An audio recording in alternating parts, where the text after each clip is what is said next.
قرآن کا مہینہ ہے، قرآن پر وقت لگائیں، قرآن کی عربی پڑھیں، میکسیمم کوشش کریں کہ آپ ایک قرآن مکمل کر لیں. اگر ابھی آپ پیچھے رہ گئے ہیں تو طاق راتوں میں میکسیمم قرآن پڑھنے کی کوشش کریں.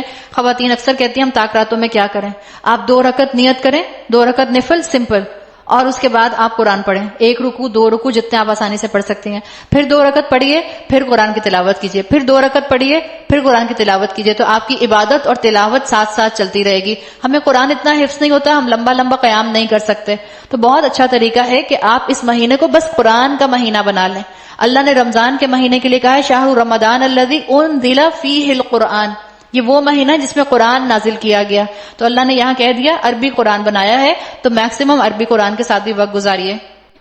اللہ کے رسول صلی اللہ علیہ وسلم نے جس طرح مجھے اور آپ کو مثال کے طور پر عبادات کے طریقے بتا دیے، اگر اس سے آگے آپ اور میں نکلیں گے تو اس کا مطلب ہے ہم پیش قدمی کر رہے ہیں.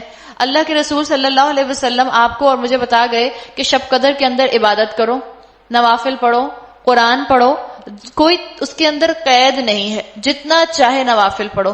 ہم کہتے ہیں میں 4 رکعت پڑھوں گی اور ہر رکعت کے اندر جو ہوں مثال کے طور پر میں 36 دفعہ سورہ فاتحہ پڑھوں گی، 40 دفعہ جو ہے میں سورہ اخلاص پڑھوں گی.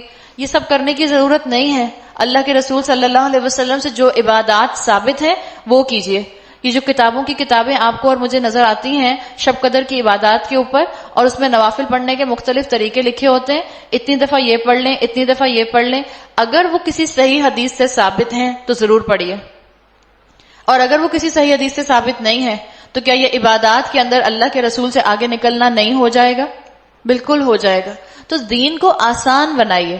اللہ نے یہ دین مجھے اور آپ کو آسانی کے لیے دیا ہے تاکہ آپ اور میں آسانی کے ساتھ اس دنیا میں رہ کر اس دنیا کو بہتر رہنے کی جگہ بنا سکیں، اپنے مقصد کو پہچان سکیں. اللہ کے رسول سے آگے پیش قدمی مجھے اور آپ کو نہیں کرنی. لیلۃ القدر خیر من الف شہر. ہم نے اس قرآن کو شب قدر میں نازل کیا ہے.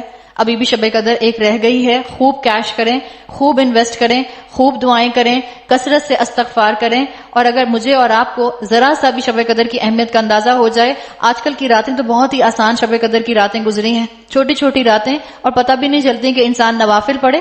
شب قدر کی عبادتوں میں کوئی اسپیسیفک عبادت نہیں ہے. آپ نوافل پڑھیے، آپ قرآن پڑھیے، آپ جو ہے دعائیں کیجئے، آپ کثرت سے استغفار کیجئے. اگر آپ جو ہے مثال کے طور پر آپ کو نماز نہیں پڑھنی، آپ تسبیحات کر سکتی ہیں. جو قرآن آپ کے سینے میں محفوظ ہے آپ اس کو خوب دہرائیے. آپ کوئی قرآن کا لیکچر سنیے، لیکن آپ کثرت سے عبادت کا اہتمام کیجئے. محروم ہے وہ شخص جس کو رمضان کا مہینہ ملا، جس کو رمضان کے مہینے میں شب قدر بھی ملی اور وہ سوتا رہ گیا، غافل رہ گیا. تم کیا جانو شب قدر کیا ہے؟ شب قدر 1000 مہینوں سے بہتر ہے. فرشتے اور روح اس میں اپنے رب کے اذن سے ہر حکم لے کر اترتے ہیں. وہ رات سراسر سلامتی ہے طلوع فجر تک. ہی حتی مطلع الفجر. شب قدر کی دعا اللہم انک عفو تحب العفو فاعف عنی.